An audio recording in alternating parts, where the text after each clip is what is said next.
Hey, what is going on, you guys? My name is Rayge, and we are back today with another Dark Dimension 6 video progress update for you all. In today's video, we're continuing our attacks from before, being the second node for the global. So let's get right to it. So keeping in mind, we are up against a lot of damage dealers, so you may take some tries to reset in terms of just getting the right RNG, but I know first and foremost, we want to control Ghost Rider in terms of his abilities, but we also want to be aiming for damage dealers, right? Slowing them down and focusing and remembering that each attempt that we make, it's about making progression. We know we can take advantage of Apocalypse's ultimate, and that's kind of what we do. We really bide our time, try to do the best we can to sustain our team, making sure that, you know, obviously they have HP, they can tank the damage. The defense up from Captain America helps a great deal, as we've seen from the previous node attempts. But at the end of the day, we're just basically biding our time for the Apocalypse Ultimate, and we are going to be aiming for these fellow new warriors. What's really nice is I just love how Nemesis has been super effective, just how devastating his ultimate ability is, the bleeds that he can inflict. Finally, we get a chance here, Apocalypse with the ultimate, flipping everything, and then being able to land his ultimate as well. That's really how we can make meaningful progress, I think, in this node. There's just so many damage dealers. You may not have a choice because Gwenpool does have the taunt, but that, you know, that's ideally who I was trying to aim for anyways. It's really the new warriors should be the guys that we are focusing on in this node. Absolutely love Nemesis' damage, just the fact that his attacks all scale, and boom, we get a chance to actually finish off Gwenpool, so making Apocalypse's ultimate, you know, last, obviously. You're gonna see right there, though, you know, again, these guys just pick themselves back up right away just because of their synergies, and, you know, having Cloak and Dagger, we know a lot of debuffs are coming, we know the Deadpools can do damage, Deathpool's building charges. Honestly, it's just a giant hodgepodge messy here. So we're just trying to make progress. You can see pretty quickly here things go south because the moment these guys have their abilities, and as well, keep in mind, even the Ghost Rider has that passive damage when we do take down enemies if it's not stunned. So, you know, at this point, we're just basically saving our energy because we know they already took down 2 of the 5 and then also using their ult. So that's a good attempt in my opinion, just because we were able to clean up at least Gwenpool and do some more meaningful progress. And thankfully, one of the new warriors also used their ult, so I mean, it was nice that we at least got rid of an ultimate. But again, we're going to be kind of watching for those because we want to remember who did that, so that way we know their abilities and what has or hasn't been used, right? So from the get-go, I do love the fact that at least with Apocalypse, he's pretty much always going to have a heal right from the get-go with his special. So even if your allies get hit, a baby Apocalypse can still heal up your team, which is huge. And then for this round, I saw that, you know, the Elsa was actually doing quite a bit of damage, so we are going to focus her actually in this attempt.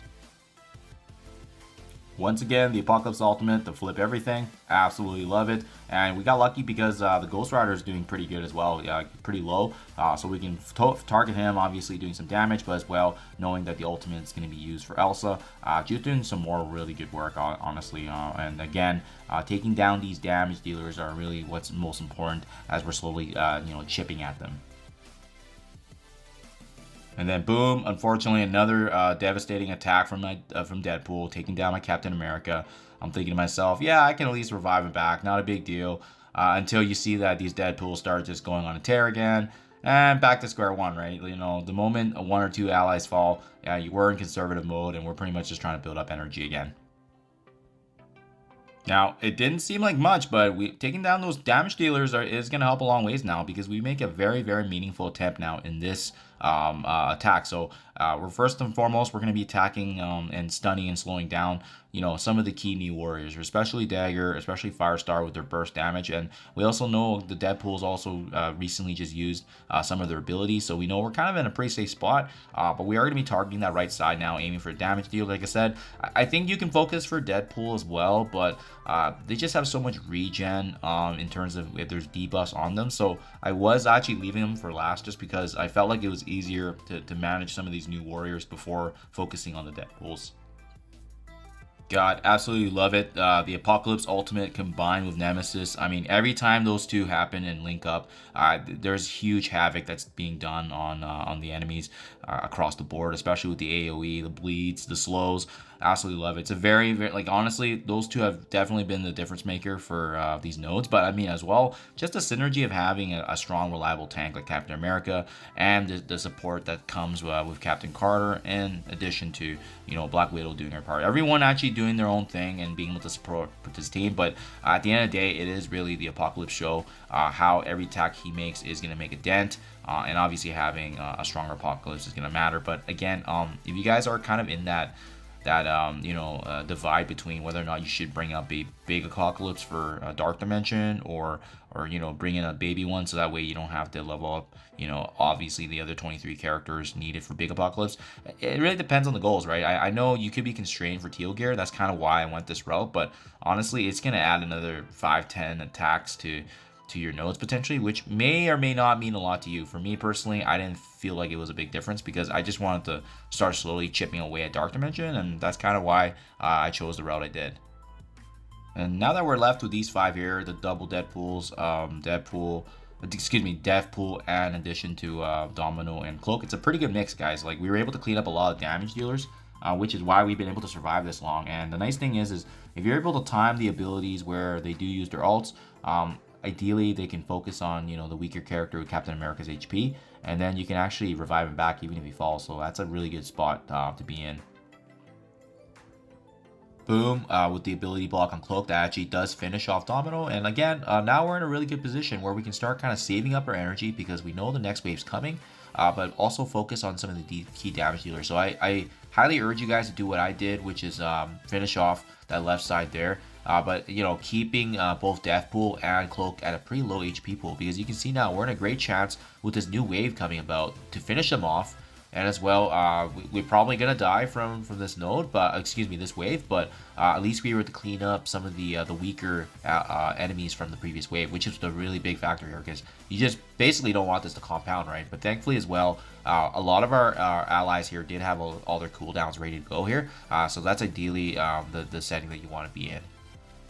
If you have a stunner, I highly recommend using Black Widow's stun actually on Spider Weaver, just because it is going to stop her from using her ult to stun, but as well them getting the charges, right? And so at this point, I'm just trying to build up my energy for Apocalypse, because I know once these guys start bursting and utilizing their damage, it's going to hurt quite a bit. But thankfully, got the Nemesis ultimate at a very good time here. Again, applying the slow bleed and the scaling of HP, and we're just trying to take down the Cloak in that left corner because of the fact that he's still weak from the previous wave, and essentially we're just trying to set ourselves up for, we know this is probably going to end badly with them getting their abilities off, but at least we can maximize the damage we can do. Darn shame, because I was trying to keep Apocalypse alive, but it is what it is. With him going down, at this point I'm thinking, okay, well, that means the damage is coming. I should probably start saving my energy again, because the Nemesis ultimate did some good work, but obviously this wave is just way too powerful, and we need to save our abilities at least for a meaningful attempt. But that was good. We finished up the last wave at least, and I wouldn't urge you guys to waste Captain America's special. Especially when it can grant energy and defense up, especially if you know that this is going to end up pretty badly with the abilities that they're using. So you can see now they're letting loose, the stuns are off now, and essentially they're just going to clean up here, which is good though. You want them to use as many abilities as you can, because it is going to set us up for the finish here, and especially in cleaning up some of these waves here. Boom, that leads us here to the next attack. So now we kind of know what to look forward to with these enemies, but as well, keep in mind too, this Spider Weaver does have charges from the previous wave, right, in attack. So thankfully, Apocalypse's special actually does get bypassed to the charges, so you just have to remember to make sure you're using your character's attacks ideally to get through the charges. Once that's good to go, then we can start actually targeting. So a couple of key targets here, obviously Spider Weaver, Gwenpool are really big ones we need to target on, but as well we have to build up energy and kind of sustain ourselves again. Having said that, a good character to continually target and stun is Spider Weaver, and what I love about Black Widow is just the fact that she also applies bleed, so that's going to do damage over time. But again, carefully, patiently waiting for the Apocalypse ultimate here, so we can actually take a sizable chunk out of these enemies. Especially when we're taking a look at, you know, some of these new warriors with Spider Weaver, those are obviously our priority targets. boom, Apocalypse is back, and we go ahead. We do the one shot on the Spider Weaver. See ya, wouldn't want to be ya. And now we can focus on taking down and cleaning up the rest of these new warriors. And again, guys, let me know if this strategy works. But I just found that like leaving these Deadpools, like they're frustrating. But I mean, the other characters just do more, and leaving them longer would do more harm than good for us. So that's kind of why I kind of attacked it like that. I know the Deadpools are pretty good at targeting low HP, but at the end of the day, these other characters have so many capabilities like sustain and additional AoE damage. I could basically just take the Deadpools if need be, right? It's a darn shame because our Black Widow did go down, but you know, we didn't give up there because we still know we can make some pretty meaningful progress, especially seeing some of these characters like Deadpool being lower in HP. But again, just see how they scale their damage, and at least the good news, like I said, it's about making progress, right? You're gonna just find that with this node specifically, just having some slow, gradual progression is better than nothing, and we are at least taking down damage dealer by damage dealer. But again, this now sets us up for a pretty good wave and attack because, especially since Spider Weaver is officially out of the picture. My Captain America finally goes down. Surprisingly, he was pretty tanky even by himself. And now, this is the big one, guys. This is the big one that we're going to basically almost clean up the entire last of this wave. Again, that start of burst damage that they're going to be doing. But this time, we are going to be using, the speed up, obviously, to help our team. But as well, we're going to be shutting down and controlling Gwenpool, just because we see that she has her turn coming up. And Firestar is thankfully in a weak position as well. And again, we want to be building up energy, defense up, and biding our time for the Apocalypse Ultimate.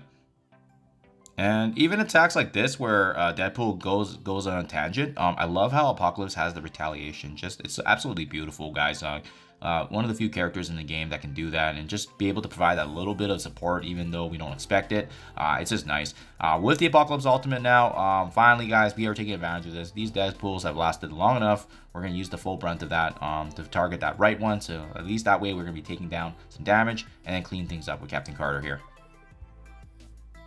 This is big as well, but I mean, just being able to use a stun or some sort of control on Gwenpool is big, preventing her from using her abilities. But we can see as well Firestar is getting quite weak, so I'm getting pretty excited about how weak some of these new warriors are, and with the bleeds, it's going to ideally weaken them even more and ideally finish them off. Boom, finally, Captain Carter with the ultimate, and Firestar does go down. The Gwenpool is still stunned, so we're looking really good here, guys. We're looking really good. 12 out of 44 enemies remaining. It's been quite a bout with this node. Definitely the hardest one I've seen so far, and I am super excited to get this done because you can see just the number of enemies that we've been up against, and wow, they just loaded everybody in this node, and you really do need Apocalypse to get through this. Baby or big, he's an absolutely essential piece of these global nodes. If you don't have Apocalypse, I don't know how far you can realistically get, just because each and every time I can make an attack, he's making progress, as you can see, with his ability scaling, his ability block, his ultimate and powered state. Just huge, guys. And boom, finally a chance to finish off Gwenpool here, especially with the striker. And we're in a really good spot, guys. If you're able to leave, a couple of these shield security guys with Squirrel Girl, Cloak, and as well as Deadpool, I mean, they are really a non-factor. They're not really a threat, to be honest. You can pretty much hold your own at this point because their damage just does not overcome the sustain and healing that we have. Fast forwarding here just to save you guys a bit of time, we go ahead, we finish off Deadpool. At this point, like I said, yes, Cloak can have some debuffs capabilities, but again, he wouldn't be the reason to wipe out our team. We just basically have to hold that damage for the time when it occurs, but then we can also recoup ourselves again and then rinse and repeat. And boom, we do opt to finish off Squirrel Girl here, leaving both the securities as well as Cloak. And again, a non-factor. These three aren't going to be doing much. Now, interestingly enough, once you're able to take down this Cloak, a wave does spawn right away, so just be mindful of that. It's going to consist of a Voodoo, another Cloak and Dagger combination. So this is more dangerous for sure because they have synergies and as well as sustain. And as you can see, we're really just trying to control them as much as we can in terms of making sure they don't land their ultimates, and as well ensuring that our damage is going to stick and taking down ASAP. But keep in mind, this is 8 out of 44, so there's still 3 more characters remaining once we clean up some of these characters. finally getting a chance to use the Apocalypse ultimate, and that actually does finish off the weaker security that's kind of been sitting here for wave after wave, and we do resume and just do some work there. Ideally, thankfully, nothing spawned after that. We were able to use the ult to actually finish off Cloak, and then that leaves the 3 that's in remaining from the last wave here. And boom, as you can see, with us finishing off the last security accidentally, it does actually spawn the remainder of this final wave here. So, you know, it's another death pool that we've seen consistently, another Squirrel Girl, and then another shield security that replaces the one we basically just finished off. So, at this point, hopefully you're able to weaken Dagger like the way I did. We were able to keep her at low HP for this last and final wave, and thankfully in a really, really good spot to clean this up. For sure, controlling the death pool is important, but as well making sure that, you know, you're mindful of Voodoo and Squirrel Girl, because they provide a lot of sustain. They can do a lot of healing just with the 2 of them. And again, if you're able to, you know, utilize bleeds, 100% take advantage of it, especially if you have Nemesis. We never want to hesitate when we have that ability, because it just absolutely wrecks everybody and does a meaningful dent in all their HP. Death pool is definitely the one I focus on right away, just because of the fact that I do not want to be a victim of her 5 charges. But as well, we see that Squirrel Girl is weakened quite a bit with her being adjacent to death pool, so that makes it really convenient for us to go after her. And leaving a character like Voodoo and Shield is great, because they're going to allow us to build up energy. So that is exactly what happens here. We go ahead, we finish off Squirrel Girl, and at this point, I would caution you, if you're able to stun Voodoo just to buy a little bit of time, just be mindful of the fact that we need a lot of these guys at max energy and cooldowns for the next node, especially if we can start with a bang with everything. Just something to be mindful of. Thankfully, their sustain isn't crazy enough to the point where, you know, our basic attacks are going to be able to finish them off, or if you just need a quick stun, Black Widow can get her energy back, no problem, especially with speed up. Definitely felt like a long time coming with the number of attacks we've done on this node, but again, very rewarding feeling, guys. I mean, at this point, ideally, you want to leave security for the last, because he just does absolutely nothing. He's just fodder, and he taunts when his allies are low. So at this point, as you can see, everybody on my team, maximum cooldowns, ready to go for the next node. You should be able to basic him all the way to the finish line. And yeah, the conclusion finally here of the global Node 2, but super excited, because every time we finish this, we can also check our rankings, and as well, obviously, the embarrassing number of attacks we took. But yeah, huge accomplishment here, guys. Again, Baby Apocalypse, you've seen it here first. No need to have the big one, but as well, the number of attacks we took, being 13 attacks. So I mean, if you guys are okay with having more attacks, I definitely think it's still feasible, not impossible. But you saw how there were some attacks that we obviously, at the end of the day, it was all about making progress and progression, right? So having said that, guys, let's check the leaderboards now. Allow me to show you again. I'm free to play, but I am in the top 1,000 ranking still, and making a dent in Dark Dimension 6 leaderboard. So I'll keep you guys up to date with my next progression. Thank you as always for following. I really appreciate it, and I'll catch you guys in the next one.